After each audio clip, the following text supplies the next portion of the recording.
நான்லாம் ஒன்றும் ஏற்றி கூட்டி பண்ணலங்க. அவங்க பல்கீஸ் இருக்காங்கல்ல, என்னது அன்னைக்கு அப்படிதான் பப்பை வந்து உங்ககிட்ட நான் வந்து காசு கேட்டு உன்னை டார்ச்சர் பண்ணேன்னு சொல்லி அன்னைக்கு பப்பை போன் அடிச்சு என்னைய டார்ச்சர் பண்ணான். இங்கேங்க இந்த சரி விஷயம் இருங்க முழுசா கேளுங்க. இங்க பல்கீஸ் இருக்காங்கல்ல, ஹலோ, அதுக்கு நமக்கு சம்மந்தமே கிடையாது. இல்ல அவங்க ஏன் அடிச்சு அவங்க அங்க சொல்றாங்க இங்க வீட்டுக்கு தேடி ஆள் வந்தாங்க வச்சாங்கன்னு சொல்லி இவங்க வந்து போன் அடிச்சு மதுரை பெரியமாக்கு சொல்ல, அவர் மதுரைக்கார் போன் அடிச்சு என்கிட்ட விசாரிக்கிறாரு ஏன் என்னாச்சு என்னான்ட்டு. அப்ப அவங்க சொல்லி விஷயம் தெரிஞ்சிருக்காதா?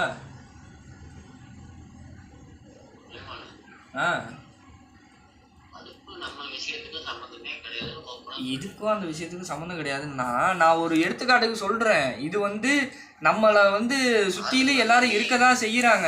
இதை வந்து நம்மளால தடுக்க முடியாது. நம்மளை பற்றின விஷயம் வந்து வெளியே போகுதுன்னா போய் தான் ஆகும்.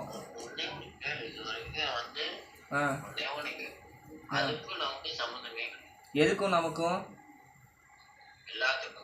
இல்லை, எதுக்கும் நமக்கும் தெளிவாக சொல்லுங்க. எந்த விஷயத்துக்குமே அவத்துலாம் சம்பந்தமே கிடையாதுங்க.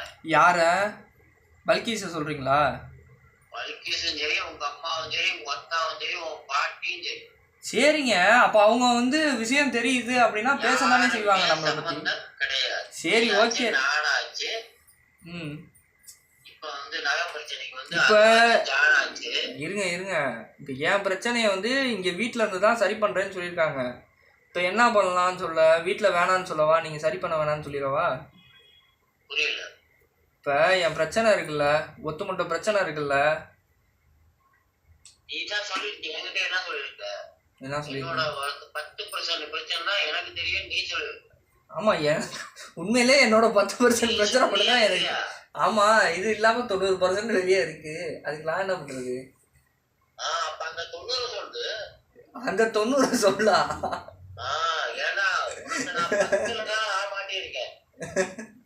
இதுவரைக்கும் நான் உன்னை டார்ச்சர் பண்ணிருக்கேன். அன்னைக்கு உங்க அம்மா போன் அடிச்சு கேட்டப்ப எனக்கு அவ்வளவு காண்டு.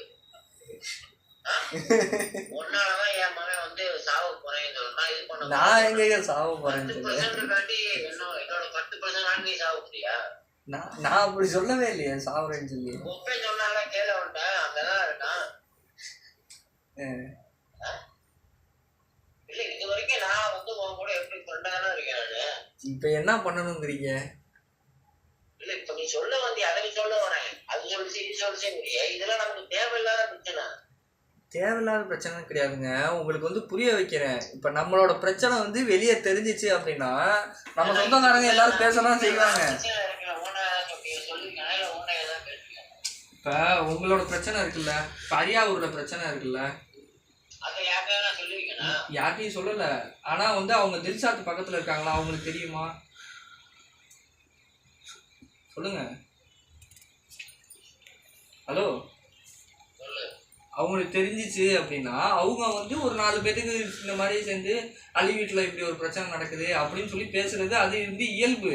அதை வந்து மாற்ற முடியாது யாராலையும். அதுக்காண்டி இன்னைக்கு நடந்த விஷயத்தையும் தடுக்க முடியாது. நடந்தது நடந்து போச்சு, முடிஞ்சிருச்சு. ஆமா, கொடுத்தேன் வச்சேன், சுலைமான்கிட்ட தான் கொடுத்தேன், சுலைமான் திருப்பி தரேன்னு சொல்லிட்டான், முடிஞ்சிருச்சு வேலை. இதை போய் ஒரு இதாக்கணுமா?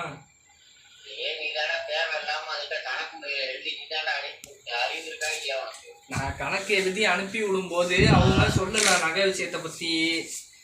நானும் சரி பரவாயில்ல, நகை வந்து நம்ம பொதுவாக தான் நம்மகிட்ட கொடுத்துருக்காங்க, தனிப்பட்ட முறையிலையும் கொடுக்கல, அதனால ஒன்றும் பிரச்சனை இல்லை, அவங்க கணக்கை மறந்தாப்புல சொல்றாங்களாட்டுன்னு அப்படியே விட்டாச்சு. எந்த ஆளுக்கு பிரச்சனைலாம் இல்லைங்க. ஏங்க, உங்க அக்கா கிட்டையும் தங்கச்சிக்கிட்டையும் ஒரு சும்மா ஒரு கேள்வி சாப்பிட்டியாமான்னு கேட்டாக்க உடனே ஆவுன்னு கத்துவாங்க. என்ன சாப்பிட்டியா பார்த்துட்டியா அப்படின்னு சொல்லி ஒரு கேட்டுட்டான் அப்படின்னு ஒரு இதுக்கு கத்துவாங்க. இதெல்லாம் 4-5 நாளைக்கு நடக்கும், அப்புறம் எல்லாம் ஒன்று முன்னாயிடுவாங்க.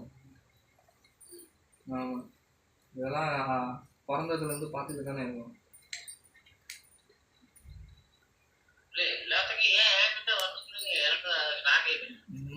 எல்லாத்துக்கும் மைய காரணம் நீங்க தானே.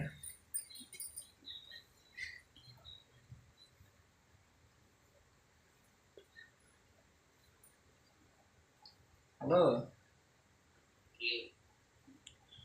ஏன் ரசூல் ராவுத்தருக்கு அடுத்து நீங்க தானேங்க குடும்ப பொறுப்பு? வாய்ப்பே கிடையாது. அந்த ஜமாத்துல நான் எப்போ நான் கழுகி ஊத்திட்டேன். பக்கிரிமா என்னன்னா ஒரே ஒரு பொம்பளை புள்ள தான் இருக்குங்கிறாங்க.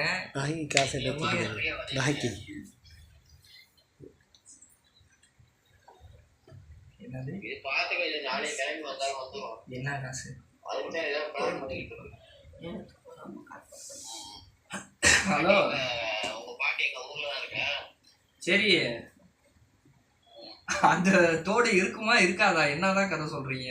இப்போ 6 மாதம் கழிச்சு இருக்காதுங்கிறீங்க. இருக்குமா இருக்காதா அது தோடு? அதெல்லாம் ஆரம்பிச்சு வாங்கிக்கலாம். ஏன் காசு ரெடி பண்ணிட்டியா? காசெல்லாம் இல்லை, நீங்கள் தான் திருப்பணும். 10 பைசா காசு இல்லை. போய் லெவல்கிட்ட போய் சொன்னீங்க, போய் அவனுக்கு காசு. அது உன் பாட்டியாக இருந்தாலும் சரி, உன் செட்டியாக இருந்தாலும் சரி, வேற எவ்வளோ இருந்தாலும் சரி. நான் காரை பிரித்து வித்துடலான்னு பார்க்குறேன். ஸ்டெப்னியை தனியா, 4 வீலர் தனியா. என்ன சொல்லுங்க. நான் வந்து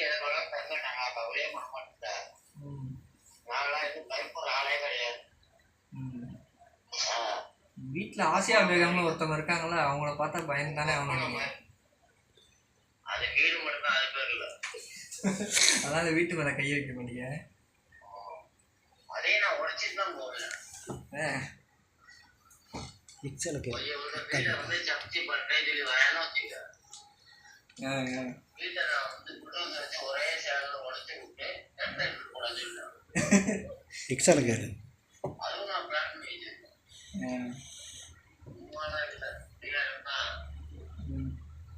ஏன்னா உங்க அக்கா கட் பண்ணிட்டாங்களா? ஏன்னா அடுத்த மண்டபம் போதா? இல்ல, நீங்க எல்லாம் எவ்வளவு கூப்பிட பண்றதெல்லாம் நைட்டு தான் பண்ணுவீங்க. நான் கூப்பிடக்கூடாது. நான் என்னங்க பண்றது? உங்க மச்சான் அப்படி போய் ஒரு நாளைக்கு உங்க மச்சான் இப்படி ஒரு 7:30 கிளம்புவாரு. யாருங்க கேட்டா? இப்போ நான் பேசுறேன், என்ன சொல்றாங்க? முகமது அலியை பார்த்து பயம் போல இருக்கு. ஐயோ, அப்படியே முகமது அலி வந்துச்சுன்னா அப்படியே அவுத்துருவேன்.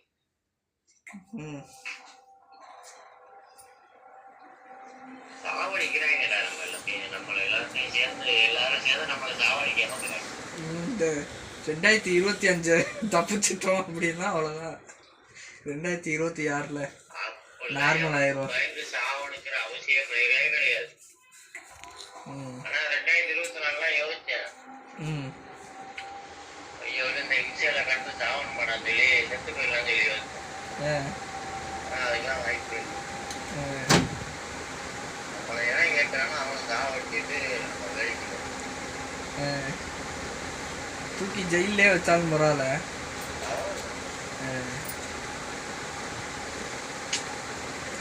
ஆசியாவே அன்னைக்கு போட்டு சாவடிச்சாலும் ஏன் சோறு போட்ட தெய்வங்க.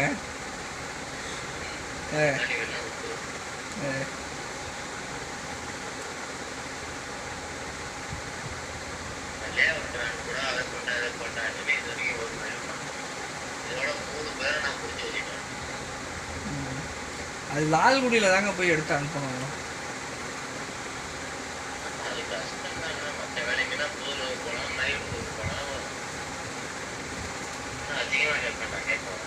அடுத்த ப்ராஜெக்ட் பேசுறோம்ல, 50 லட்ச ரூபா ப்ராஜெக்ட்.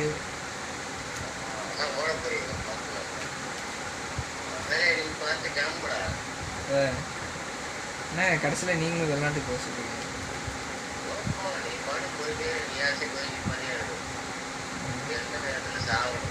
நீங்க போய் அங்க இருந்தீங்களே, நீங்க என்னங்க சம்பாரிச்சீங்க?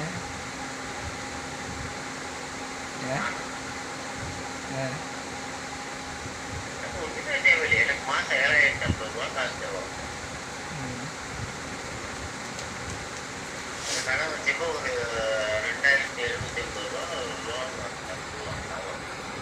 மாசம் 10,000 ரூபா.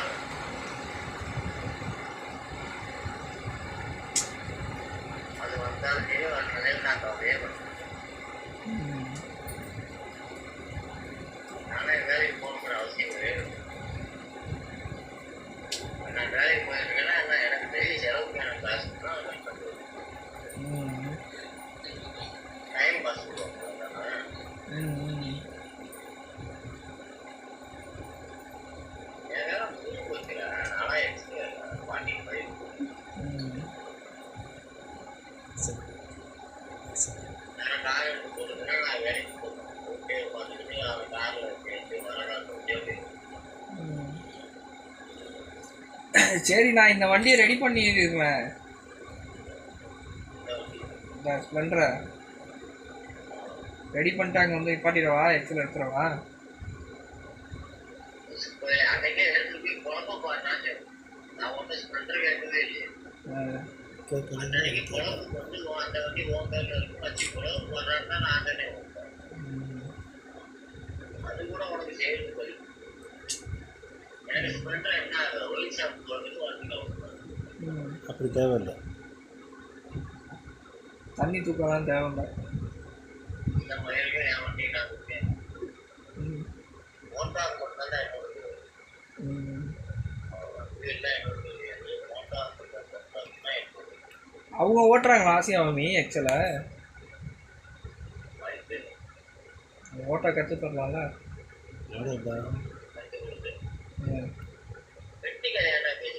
டெய்லி டெய்லி வேலைக்கு வண்டியில் போயிட்டு வருவாங்களே. தருவாங்களா 3% அவங்க வந்து பைக் எடுத்துருவாங்க 100 ரூபா.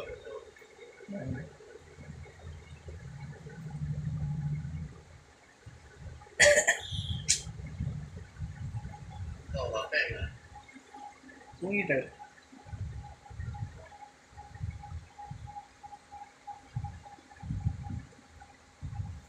நாளைக்கு அவங்கள பல்கீஸை பிடிச்சி சத்தம் போட்டு விடுங்க. நான் பேசவே மாட்டேன்.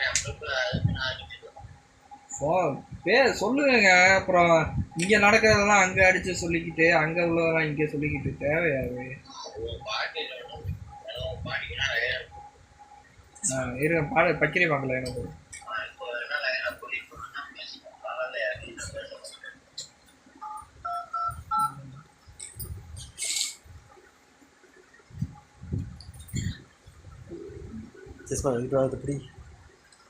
இது எதுக்கு? என்ன எவிடன்ஸ்?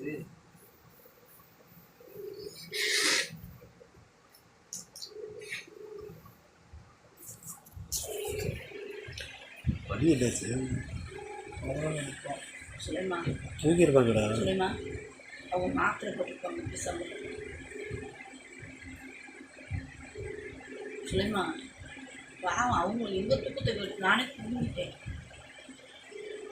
வேணாம் வை பாவம். ரைட் ஆகும். போங்க போய் படுங்க போங்க. நானே தூங்கிட்டேன். இப்போ எழுப்பவும் இருந்துச்சு.